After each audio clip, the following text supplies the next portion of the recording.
Meninos, tudo bem? Vocês estão me ouvindo? Sim, Boa tarde.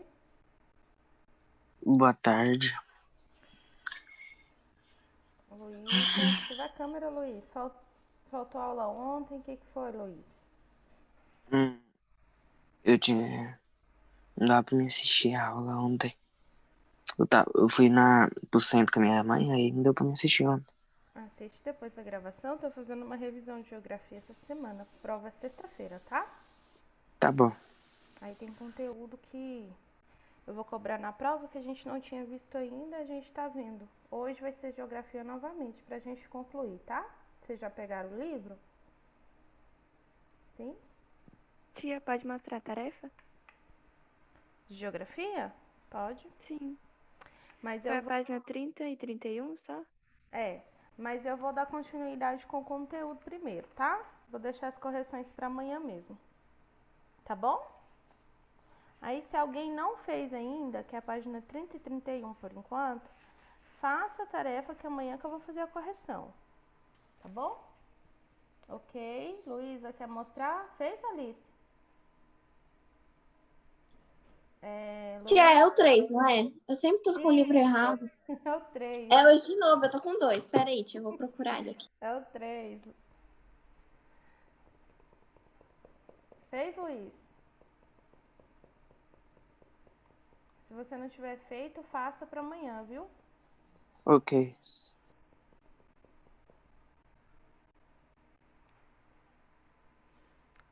Hein? Professora, por que as aulas vai até dia 19? Eu acho que vai até dia 17. É o simulado de Por- você. porque a gente só falta agora prova, acho que de a sua, que é agora sexta, de geografia. Acho que é história e inglês, eu acho só. Não, mas Que a gente já fez. vocês têm simulado em dezembro. Uhum. Pra, É pra, porque, tipo, é porque mais ou menos é 2 semanas antes do simular, né? Depois, tipo, pra fazer o simular depois.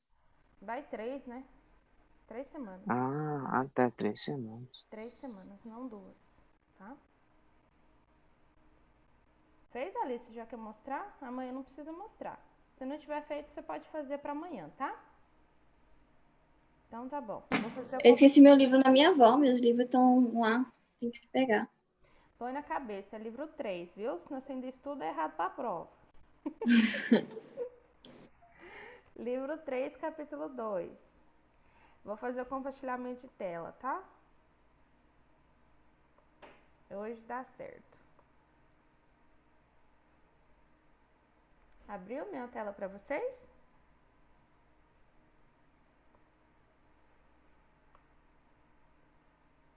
Todo mundo tá vendo? Então vamos lá. A gente vai falar sobre os astecas, incas e maias, né? A gente lembra que a gente terminou ontem falando das civilizações antigas, né? Então agora a gente vai falar especificadamente de cada um deles, a cultura, a miscigenação, um pouquinho do continente, tá? Então, o que a gente sabe é que desde a colonização da América, o continente americano, né, antes da chegada do Cristóvão Colombo, tinham os povos que aqui viviam, que eram os nativos, né? Na colonização portuguesa, os nativos do Brasil foram chamados de indígenas.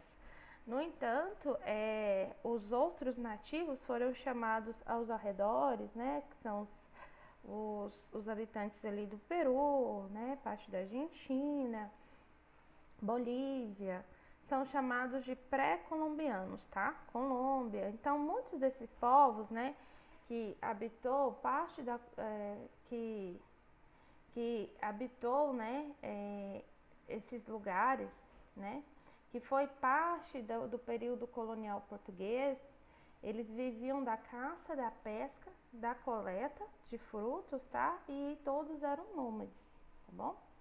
Vocês sabem o que significa esse termo de nômades, né? Vocês lembram, né? Alguém aí que não sabe?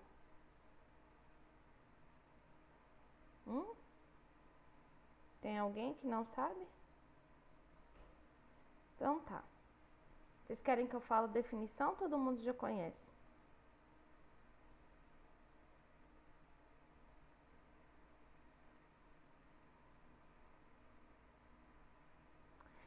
Então vamos lá. Havia então os povos que eles praticavam pequena agricultura, né, de subsistência, que eram seminômades. Nômades eram aqueles que eles habitavam um lugar um determinado tempo, eles saíam desse lugar quando o recurso daquele ambiente que eles estavam acabava, eles procuravam outro para sobrevivência. Então, nômades eles não tinham moradia fixas, tá?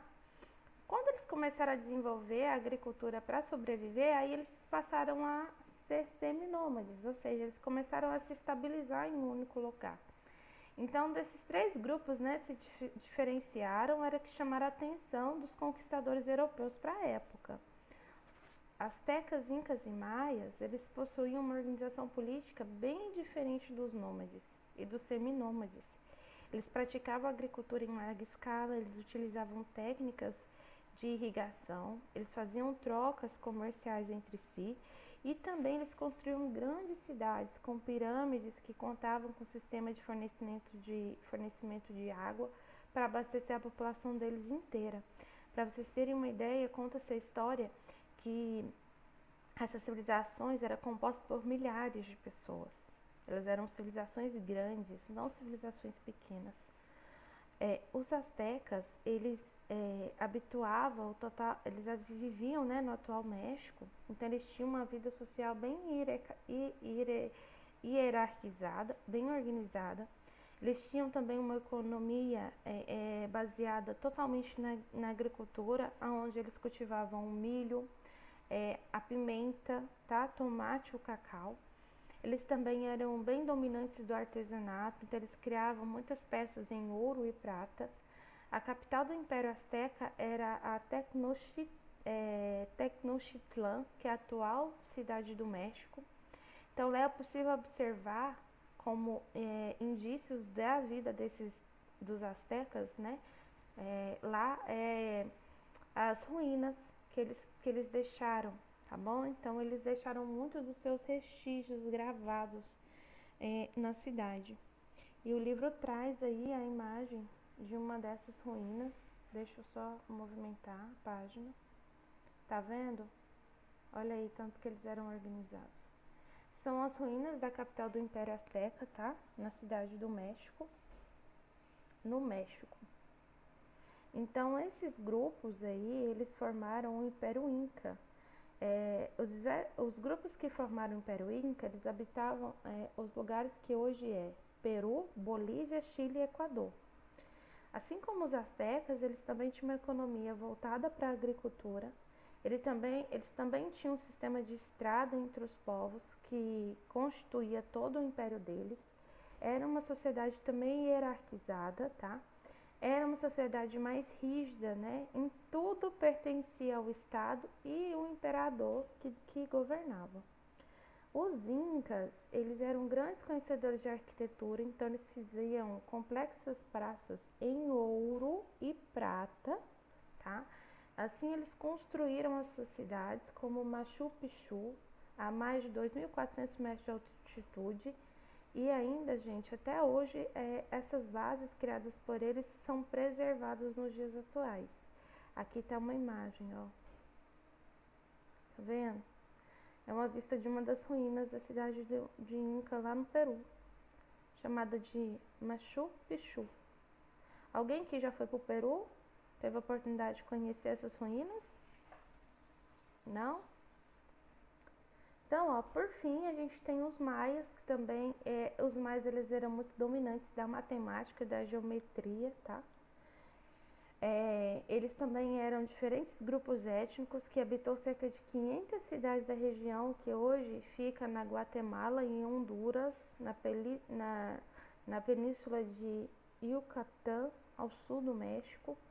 Eles utilizavam uma linguagem de hieróglifos, estilo linguagem utilizada pelos egípcios, tá? No Antigo Egito. Eles tinham uma sociedade rígida e também bem hierarquizada. A economia deles também era, a principal fonte era a agricultura, cultivavam milho, feijão, tá? Tubérculos e tinham avançadas técnicas de irrigação do solo. Eles praticavam o comércio de mercadorias com povos vizinhos e também no interior do império. eles eram os que ergueram pirâmides, né, que são até comparadas com as pirâmides do Egito. Então aqui tem uma imagem de um dos seus templos, né, em um dos seus palácios, que demonstrava aí, ó, deles essa habilidade arquitetônica que eles tinham. O artesanato também para eles era muito rico, então eles fiavam tecidos, eles usavam tinta em tecidos e roupas. Eles também tinham, como eu disse para vocês, o conhecimento da matemática, como a invenção de casas decimais, tá? E o valor do zero foi inventado por eles. Com a chegada dos colonizadores, dos europeus, essas civilizações sofreram muito, né, com o processo de extermínio. Então, eles foram atacados com armas de fogo, foram propagados sobre eles doenças além da escravidão, porque os espanhóis trouxeram essas doenças com eles, né? Então, gripe europeia e tudo quanto é tipo de coisa que vocês imaginarem. Então, essas culturas, né, elas ficaram bem diversificadas entre os povos pré-colombianos e os europeus colonizadores. Teve também outra forma de dominação sobre eles, foi o uso de divergências entre os interesses internos, né, dos povos pré-colombianos.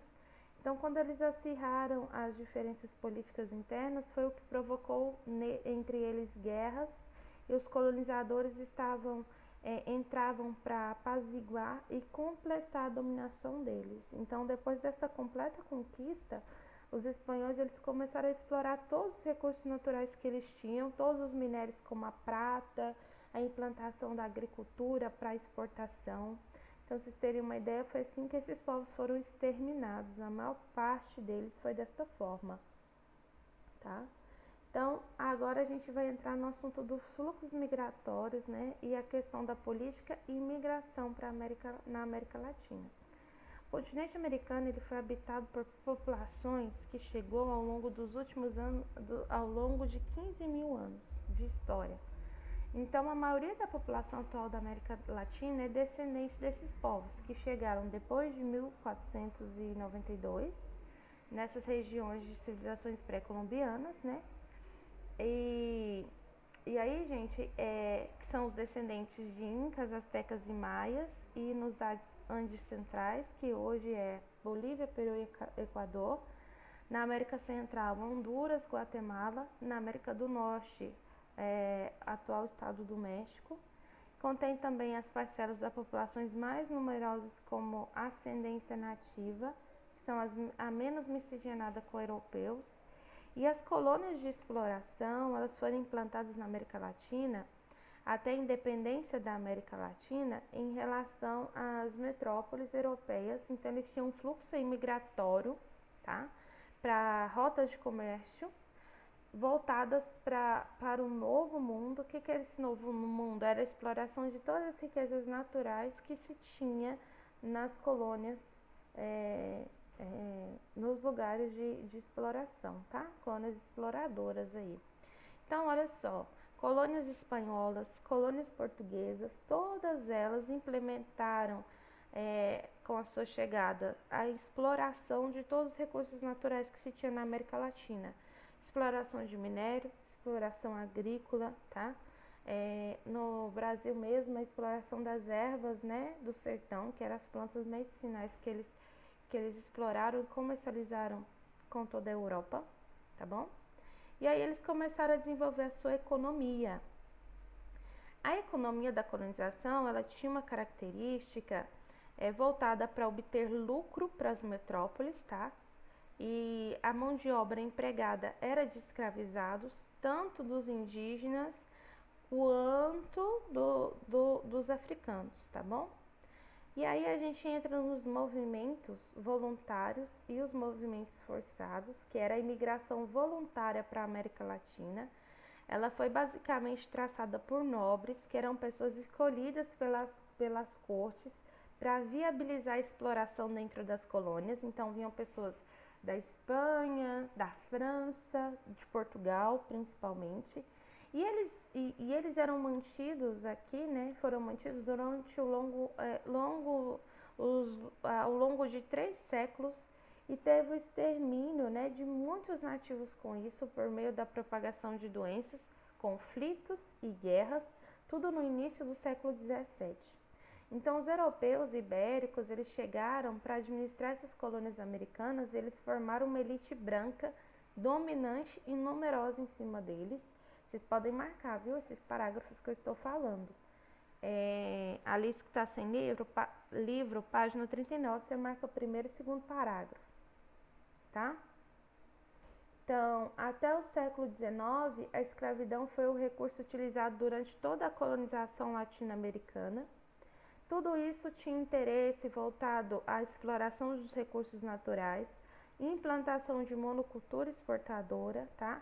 E também a necessidade de grandes grupos de africanos, né, que foram utilizados como mão de obra nessas áreas de exploração, tá bom? Então, a América Portuguesa, por exemplo, que depois se tornou o nosso país, o Brasil, e o Caribe, foram as duas regiões que mais receberam africanos escravizados. O trabalho nas plantações de açúcar e na exploração de mineral contribuiu muito para essa quantidade de imigrantes, né, que foram forçados a vir, né, para essas regiões. Então, ao longo dos anos, ao longo do tempo, esse processo migratório, ele obedece a critérios políticos, sociais, econômicos e ambientais. E esses lugares aí ofereciam diferentes condições, né, que atraiu ou expulsou a maior parte das populações. Então, uma crise econômica, por exemplo, ela pode aumentar o desemprego e favorecer a saída da população carente, né, em busca de trabalho ou de outros lugares para viver uma vida de qualidade melhor. Já o conflito militar, ele provoca a formação de inúmeros refugiados em países vizinhos. Alguns conflitos internos, como os conflitos que existem na Colômbia desde a década de 1950 e a crise econômica e social da Venezuela durante a década de 2010, foram os motivos pelos quais as pessoas elas começaram a emigrar as suas populações, tá bom? Inclusive, muitos vieram para cá, né? Até mesmo para Anápolis. Os fluxos latino-americanos populacionais ao longo da história. Então, se a gente for pegar desde a colonização ibérica, os imigrantes eles buscavam melhores condições de vida na América Latina. Então, eles fugiam das dificuldades econômicas, dos lugares que eles estavam explorando, buscando outros. E aí, com a independência, né, das colônias no século XIX, as razões econômicas para a imigração elas continuaram sempre as mesmas. Então, a América Latina ela passou a oferecer terras para ocupar e trabalhar, diferentemente da Europa, que passava por intensa urbanização, modernização agrícola e também um grande crescimento de desempregados. Aqui o livro vai trazer uma tabela para mostrar esses dados de imigração que houve na América Latina com a chegada dos colonizadores, tá? E ao longo dos últimos 5 séculos, os europeus foram, a maioria deles foram os imigrantes da América Latina. Então, isso por que é importante? Porque como a geografia ela estuda esse processo geopolítico, social, cultural, é necessário a gente saber por que essa miscigenação de cultura no nosso país. É devido a isso, viu? Então, a gente tem aqui, ó, a origem, né, das migrações, de onde eles vieram, dos anos de 1492 até 2015, número de pessoas que vieram em uma porcentagem total, tá? Então, pra vocês terem uma ideia, ó, colonial europeia é 100%, asiática 70%, Portugal para o Brasil colonial está em 3%, Espanha está em 4%, a África para o Hispano-América está 5% e a África para o Brasil em 15%, tá? Então, durante o século XIX, chegaram muitos europeus na América Latina e aqui o gráfico vai mostrar a porcentagem dessa chegada, as pessoas que vieram, ó, Itália, Espanha. Itália é o que está no topo da lista, de 39,9%. Espanha ocupa o segundo lugar com 32%, Portugal ocupa a terceira posição com 11%, Alemanha 2,8%, judeus 2,5%, Levante 2,4%, França com 2,1% e outros lugares 7,3%. Então, os países que mais receberam imigrantes foram Brasil, Argentina, Cuba e Uruguai, tá? Foram os que mais receberam imigrantes. As migrações na América Latina, elas vieram em decorrência à constante busca, né, de melhores condições de vida, como serviço, emprego. Então, os países que mais atraíam imigrantes latino-americanos eram o Brasil, Argentina, México e Chile. E os países dos quais mais emigraram pessoas, né, são da Bolívia, Peru, Equador e países da América Central, como o Haiti. O desenvolvimento econômico é um fato de atração, tá, das pessoas para os países que são mais industrializados. Por quê? Eles é o que vai ter a propaganda que vai oferecer melhores oportunidades de trabalho, melhor renda. Então, quanto aos países emigrantes, o atraso econômico é a principal causa da saída da população. E o principal destino desses imigrantes latino-americanos é os Estados Unidos. Então, no total de imigrantes nesse país, mais da metade é da América Latina, que tem um percentual maior para o México. E aqui o gráfico mostra, tá vendo? A quantidade, tá? Então, a busca por essa vida melhor, para melhor qualidade, melhor oferta de trabalho, levou esses imigrantes latino-americanos a escolher a maior potência mundial para viver. Foi a partir de então em que se instalou, né, um território estadunidense. Os imigrantes, eles enviam altas quantias em dólares para os seus países de origem. Então, o capital externo, ele é importante para quê? Para que a economia desses países receptores, ela não seja afetada. Então, ele vai mostrar sempre esse percentual de produto interno bruto para os países da América Central e da Guiana, né? Das remessas, né, que foram enviadas por cidadão desses países, que estão alocados nesses países de maior nível de desenvolvimento, como países da Europa, tá? Estados Unidos, até mesmo o Brasil se enquadra nisso daí, tá bom? Esse cenário, né, de deslocamento compulsório de refugiados para a América Latina ocorreu na Venezuela bem recente, foi no ano de 2013. Vocês passaram a observar que foi a partir daí que começou a vir mais pessoas de fora para Anápolis? Vocês lembram disso? Vocês eram, tipo assim, vocês eram pequenos, mas só de andar na rua vocês percebem o quanto que o comércio, o centro de Anápolis é tomado por imigrantes, né? Só lojas tem várias. Foi devido a isso aí, tá? Então, foi crise econômica, crise política, tá? Esse quadro, ele foi acentuando e ele acarretou o deslocamento de 4 milhões de pessoas. A causa desse ponto de vista econômico foi a diminuição de arrecadação, né, com a venda do petróleo, que é o principal produto de exportação do país, que teve uma queda bem acentuada, visto também o preço do petróleo, ele é definido no mercado internacional. E esses investimentos sociais aí, foi feitos com o dinheiro do petróleo, eles caíram. Então, isso provocou uma crise política e humanitária interna, que fez com que a população vivesse em extrema pobreza. Para sair da situação de extrema pobreza, eles começaram a emigrar, sair dos seus países para outros. Segundo a Organização Internacional das Migrações, aqui ó, penúltimo parágrafo, a Agência das Nações Unidas para os Refugiados, Colômbia, Peru, Chile, Equador, Brasil e Argentina foram os países que mais recebeu esses venezuelanos, tá?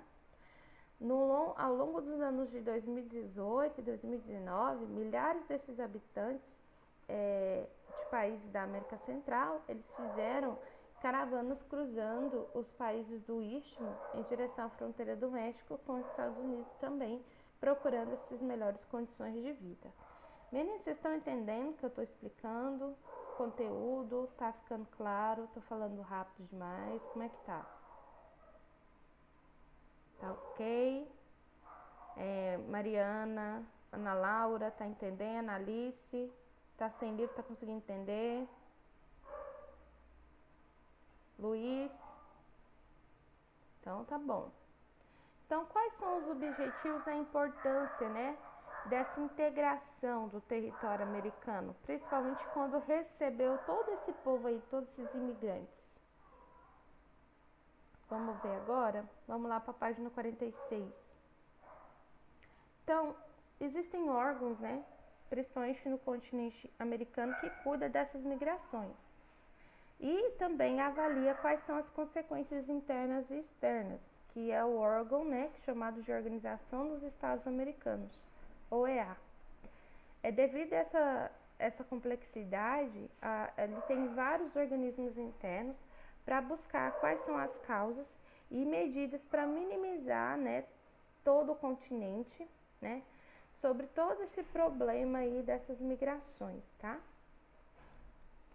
Então aqui a gente tem, ó, os mandatos das cúpulas das Américas, que no Zoom, só para vocês terem uma ideia.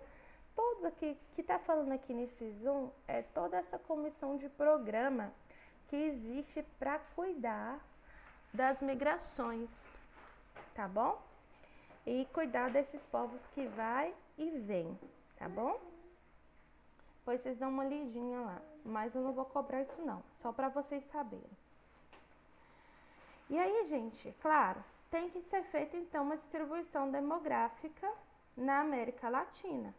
Já que eu estou recebendo muitas pessoas de todos os outros países, a minha sobrinha aqui que chegou, ela quer ver vocês, por isso que ela apareceu aqui. Tá? Vocês veem uma carinha nova aqui do lado.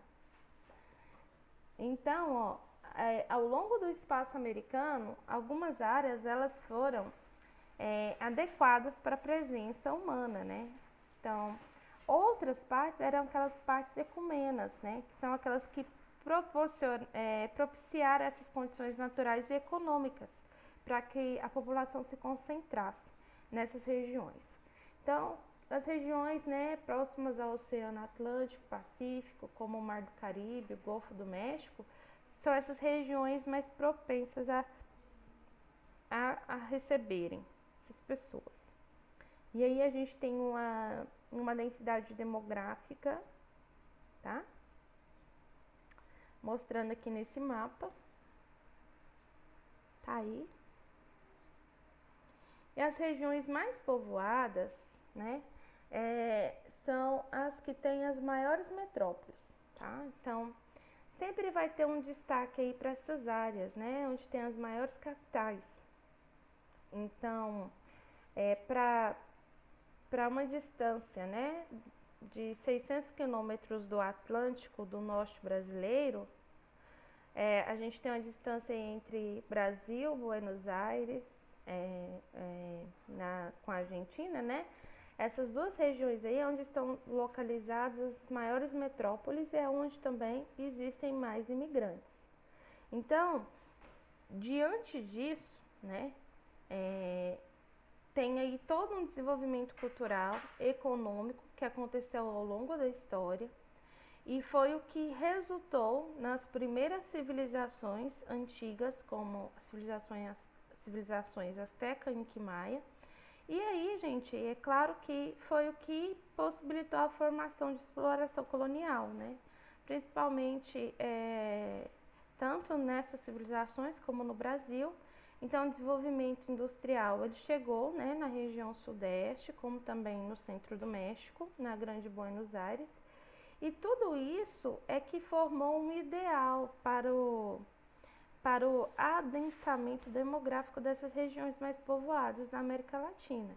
Então, essas regiões com menores densidades demográficas é que estão localizadas em extensas florestas, como a Amazônia, e partes mais elevadas das cordilheiras dos Andes, no sul da América, ao sul da América do Sul, onde o frio e a altitude dificultam muito a ocupação. O que quer dizer com isso?